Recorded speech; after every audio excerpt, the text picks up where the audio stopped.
Happy 2023, Geordie. First podcast of the year for both of us. I am really looking forward to it, but welcome back. Happy New Year and Happy New Year to all of our listeners. I know you've done some, Geordie, but I haven't done one yet this year that I can think of. So thank you everybody for tuning in. And yeah, I hope you stick around for what's going to be a really awesome year. First podcast of the year, Loz. Tell us, what have you been up to? What's been going on? I guess over the Christmas period, just did a lot of chilling out, which was really nice. Did some training. Hoped that I was going to do a little bit more training because I unfortunately broke my toe just a couple of days after Christmas. So spent a little bit of my break on the couch. But my swimming is getting really good because I've been swimming. The riding's going okay and probably going to start introducing some runs. But I've got my first try coming up in 2 weeks because I was meant to do one the other week, but I broke my toe. So I just did the swim, which was still a cool experience. And then yeah, just training and now back to work, and we're getting everything ready for a busy UFC Perth that's coming up in 2 weeks. Yeah, and that's a good little segue. I'll use that swim training to introduce what we're going to be talking about today. And Yeah. if people are listening and they are fans of the endurance world, they'll definitely hear of this event. I'll let you introduce it, Loz, because it's quite an iconic event within Australia. Not only is Yeah. it iconic, it has some very, very interesting challenges when it comes to nutrition. And that's something we want to dive in because I've known about this event for a long, long, long time. And the thought of even fueling someone do it is quite daunting, right? And very Mm. fortunately, we've had an athlete that's doing it. And I'm going to let you go through, Loz, what are we talking about? And let's break down why is it so daunting to be fueling this event? Yeah, absolutely. So we're talking about open water swimming nutrition and in particular the Rottnest Channel swim. So yeah, for those of you who don't know what this event is, it's a 20-kilometer open water swim that's held every year in WA from Cottlesloe Beach on the mainland over to Rottnest Island, which is a little island 20 kilometres off the coast. So yeah, as you mentioned, it's probably one of WA's most iconic sporting events, and it's been happening every year since 1991. All of these crazy people decide I'm going to become shark bait for the day and swim across the open ocean and hope to make it there in one piece. So it's obviously a huge swim. People can either do it in teams of 4, teams of 2, or as a soloist. And yes, this one person we're referring to is doing it as a soloist. So obviously that is going to be a big feat that we're fueling. But yeah, pretty much enabled to be able to do a swim like this, the athlete either needs to have done it previously or qualify at a 10-kilometer open water swim race with a particular time of less than 4 hours and 15 minutes. So not just anyone can do the swim, which is good for safety reasons. Obviously, Geordie, I probably can speak for yourself and me in saying that we could not just hop in the water and make it across. We definitely are grateful that those practices are in place. But yeah, so a huge 20-kilometer swim, and yeah, currently working with someone, and it's been a huge learning curve because, as far as I'm aware, there's not many people out there that kind of work with open water swimmers, and it seems to be quite a niche area. And yeah, that's what we're going to talk about today is how do you actually fuel an open water swim event? I think adding on top of that too, Loz, obviously I get this reaction a lot doing a lot of ultra endurance marathons, running events. When you tell people, Yeah. people are very, very familiar with running distances. Our half marathon is 21 Ks. And, for a lot of people, that's really far. And then you say, oh, I ran a Mhm. marathon, 42 Ks.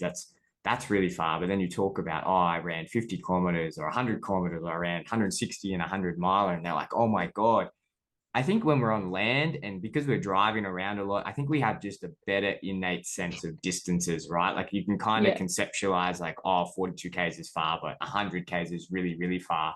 Can you Mhm. kind of give us a bit more insight of how far this really is? Because if you're not a swimmer and you're listening to this, you're probably not realizing just how insane these distances are that this athlete's doing. Yeah, I think you explained that perfectly because it's so true. We're so impressed by, oh wow, marathon 42 Ks, ultra marathon, yeah. But typically in the swimming world, a marathon swim is anything over 10 kilometers. So pretty much the crossing from Perth to Rottnest is, 2 marathon swims in one go. And yeah, I guess to put that into perspective for people that maybe don't swim in the open water, but they're familiar with the pool, 10 kilometers is around 400 laps in a pool. Sorry, 20 kilometers is around 400 laps in a pool. So, these athletes that are swimming over to Rottnest Island, someone could be in a pool and just ticking over 400 laps slowly. And I think I would probably go insane if I had to do 400 laps. So it is a huge swim. And I think people don't realize that how insane, swimming these distances are. I I actually can't remember, but is the English Channel, is that 34 Ks or something, Geordie? The one in Europe? Yeah, off the top of my head, it's in the 30s, definitely. Yep. Yeah. But I think as far as I'm aware, this is definitely one of Australia's biggest and most iconic, open water swim events. There's also Port to Pub, which is a very similar event, but it's 25 kilometers. So again, even further. But yeah, I suppose in today we're talking mostly about, the Rottnest Channel swim, and there's obviously a lot of considerations that need to go into any type of sport. But with swimming, there's a couple of different rules that obviously make things hard. And one is that when these swimmers are out in the ocean, they actually can't hop onto the boat, touch a kayak or anything like that to receive their nutrition, or to receive anything, first aid, anything like that. So for this whole time, they're also treading water. So that's obviously one of the biggest things that we've had to consider, because if you're doing an ultra marathon, you can stop in at an aid station, maybe sit down, tie your shoelaces, have a drink, maybe have a quick nap. But for these open water swims, the swimmer is not allowed to touch a boat, or receive any kind of assistance, unless obviously they need to be pulled out of the water. Yeah, it's an insane concept, right? Because I think about all the low times I've had in ultra marathons, right? And those lows get pretty low, and you Yeah, feel like you're sinking in your own mind or sinking in your own breath almost. But at least you're on land, right? And like Loz said, you can yeah, kind of slow down. You can walk. You can even sit down. Sitting down is probably not recommended when you're doing an ultra. Everything locks up. But the option is yeah, there, right? When you're out in the yeah. ocean, not so much an option. And then when you have to receive your nutrition, you're treading water, you're getting that, it just Mhm. presents so many interesting challenges. And I want to dive into that because there's a lot of Yeah. cool learnings that come that a lot of other athletes can probably pick up from this. But just about more so about being dialed in with your nutrition and really taking your sport specific needs into account. So, Loz, talk us through what are some of the things that you found when you first started working with this athlete, getting them ready for this huge feat? Yeah, definitely. I think, as I mentioned at the beginning, is it's very niche, and obviously, I work with a lot of endurance athletes, but I've not yet worked with someone doing open water swimming.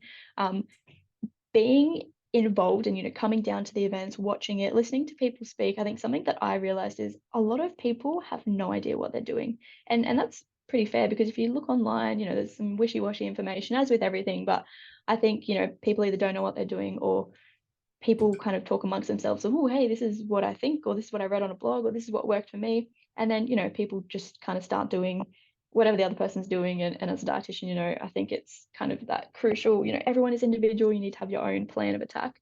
That's definitely something that I've realized because of a bit of a lack of information and guidance.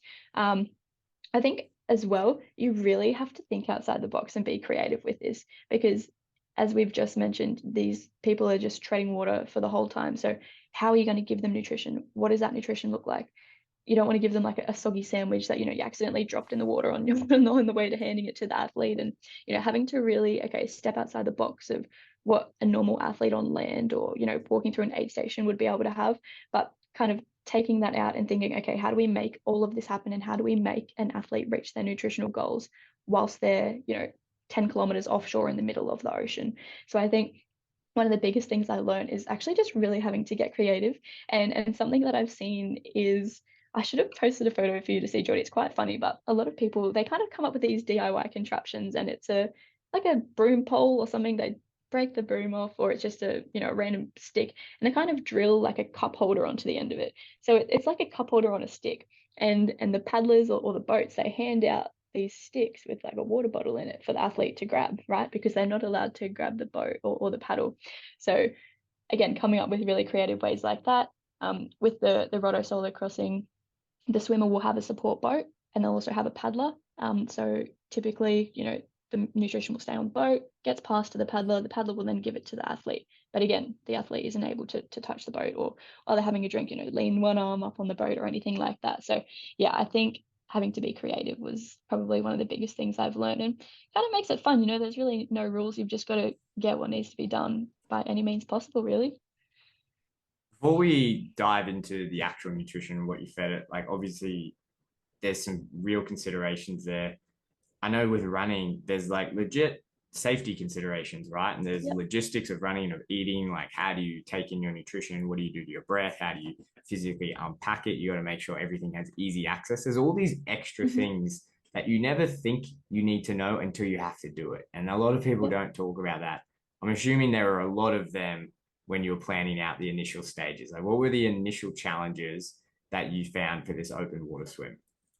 I think actually one of the big struggles at the beginning when we was kind of coming up with this nutrition plan was obviously, as a dietitian, you want to do evidence-based practice and kind of base your judgment as well on, what's in the research and kind of recommendations and everything like that. And there's some pretty clear ones in terms of, 90 to 120 grams of carbs, all that type of stuff is all well and good. But I was thinking, okay, well, we still need to make sure these guys are hydrated, but we don't really know if they're sweating, what their sweat rate's going to be because they're encompassed in a body of water, right? So it's kind of thinking, okay, are there differences in terms of like how we actually determine their nutritional requirements because of the conditions? Obviously, I know if you're swimming, there is still sweat losses that are happening, but it's not as obvious as, if someone's just going for a run. So it's also trying to think, okay, are there different kind of requirements for these athletes?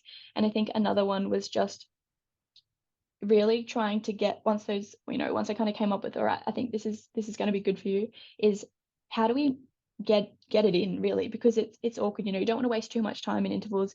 You don't want to drink too much and then have to be horizontal for another 20 minutes, but also just trying to think, okay, how can we make, this athlete get carbs, electrolytes, fluids, all those types of things in as condensed kind of in a condensed manner. In a way, I don't know, there was a lot of kind of umming and ahhing, going back and forth, doubting myself, but throughout this whole process, we've been practicing it. And that's the same with every endurance athlete, is practice it in training. Every training session is a chance to practice nutrition. So I think by doing that, getting into constantly trial feedback to me how it's going, we were able to overcome those issues and in determining really what is right for this individual.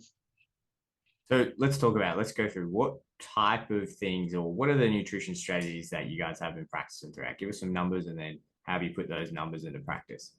Yeah, for sure. So pretty much we're aiming for around 85 to 90 grams of carbs an hour based on this is what he's able to stomach and to tolerate during training. And it's also achievable in the kind of timeframes that we were hoping to do the feeds. Around, I think, 300, 400, 500 milligrams of sodium an hour, just in terms of still getting a decent level in, because this athlete has a history of cramps and is a really heavy sweater on land. So obviously, yes, this athlete's going to be immersed in salt water, probably going to be swallowing quite a bit of salt, courtesy of the ocean, but still really important to consider that hydration, as well as still getting liquid in. So I think it works out to be around 750 mils an hour, which is, to be honest, pretty consistent with maybe what this person would have on land, obviously a little bit less, but that's just what's worked really well over time, has built it up from kind of not really having much during training to consistently having something every pool session, every beach session.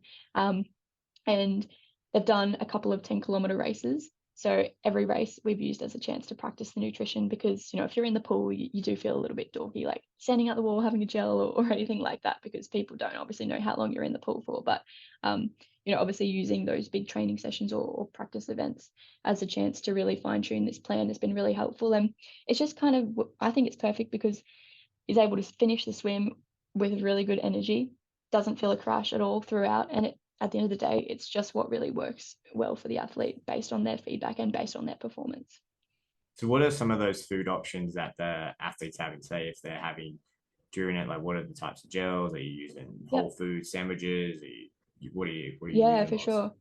sure. So mostly doing fluids. So in terms of like some electrolyte drinks or electrolyte carb mixes. We're also doing gels in water. So that's something that I'd never heard of before. If I'm being totally honest with you, before this whole Rottnest Channel swim preparation, I'd never heard of people putting their gels into water.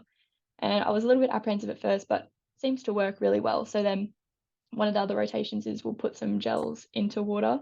So apparently it's quite hydrating as well, because it's obviously not as salty as the electrolyte drink. So we kind of do a rotation of, electrolyte carb mixes, gels in water, gels on their own, and also some kind of jam and Nutella sandwiches, just as well, so that you have that variety, because you don't want to have palate fatigue, just constantly smashing the same thing for however many hours this event's going to go for. The variety was kind of created in terms of, one, it meets their nutritional requirements, and two, it prevents that fatigue, and three, because we have it in a rotation, so it's like option one, option two, option three, option one, option two, option three, kind of helps the swimmer to understand, okay, a bit of a time frame, and like, oh yes, I know I'm getting this next, or oh yes, I know I'm getting this. So kind of like that mental simulation as well, I think, in terms of, I'm not just having, oh great, I'm just having, blue Powerade again, oh great, blue Powerade again, but it's also keeping them excited as well.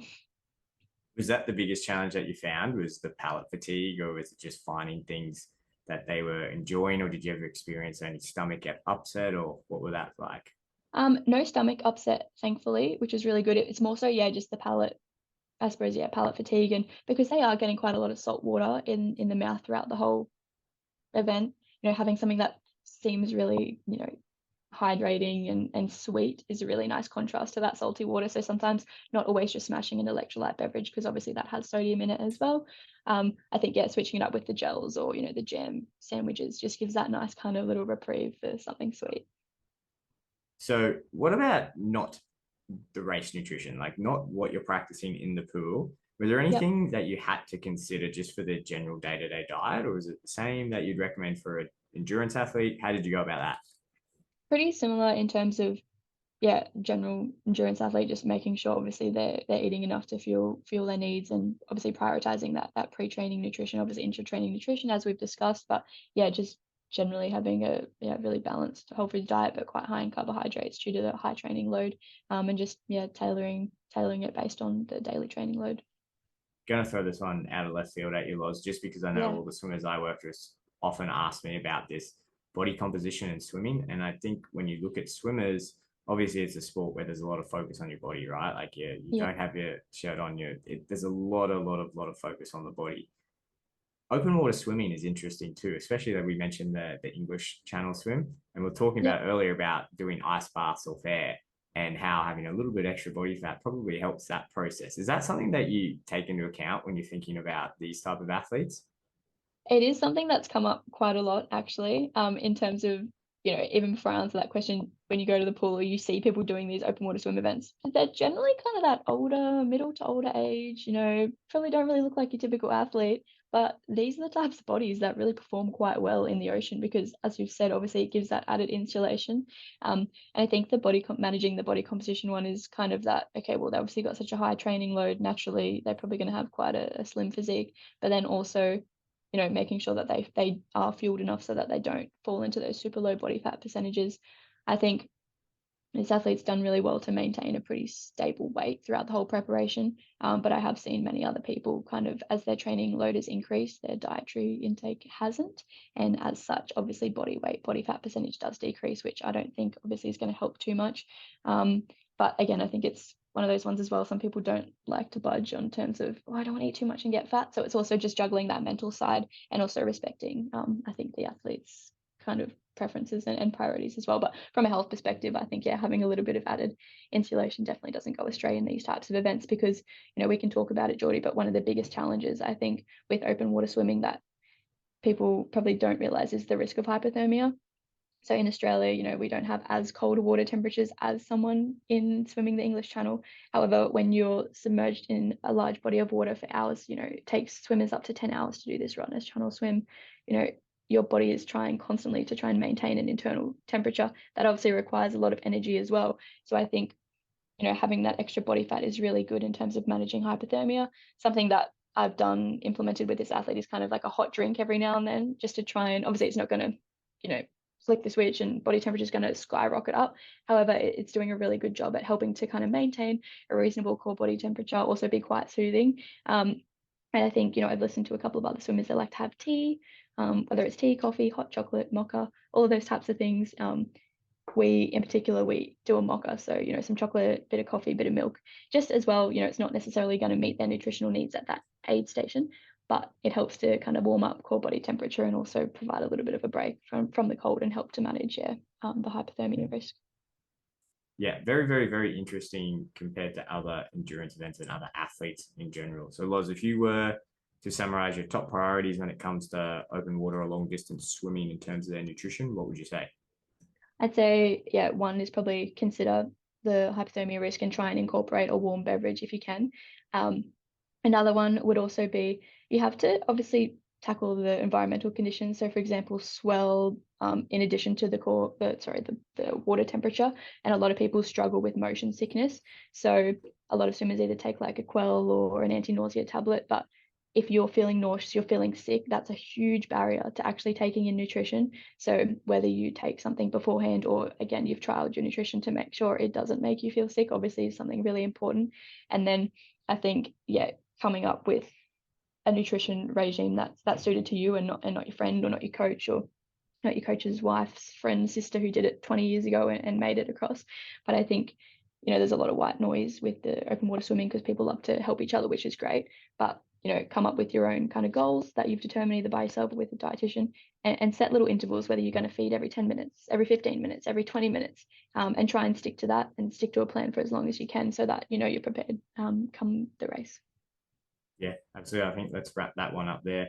Very, very interesting episode. Very, very interesting and unique nutritional requirements. But like Loz says, very much shows the importance of being sport specific. One, understanding the sport, and then two, getting some external advice to make sure, even if you do understand the needs, well, what can we do to physiologically put your body in the best position for you to perform, given all of those conditions? And that's very, very difficult. And, I've gone through a lot with myself. So as Loz, in our own sport, when we're moving into different sporting areas, there's a lot of trial and error, right? And it always, always, always helps to have other people look at it and go, you know what, let's try this, let's try that, and put all of that within the framework of the physiological principles that we know work within this endurance nutrition realm. Definitely. And I think if I can add one more to that kind of recommendation, I think we say it a lot, but you need to practice your nutrition. You spend so many hours, obviously, practicing your swimming and putting hours in the pool, but you could have so many benefits if you actually use that time as well to practice your nutrition. And I think that's been the biggest, I suppose, predictor of success for our athletes is they've committed to training it, not just in pool sessions, but open water swim sessions, 10-kilometer races, 5-kilometer races. Every single event has been a chance to practice nutrition and train the gut. And that's going to be so helpful for anybody listening, whether they do swimming or they do running, they do, long distance cycling, anything like that. One of the biggest priorities of any endurance nutrition, I think, is training the gut and training your nutrition. Yeah, could not agree with that more. All right, let's wrap that one up there. Loz, thanks so much for coming on. Thanks, Geordie.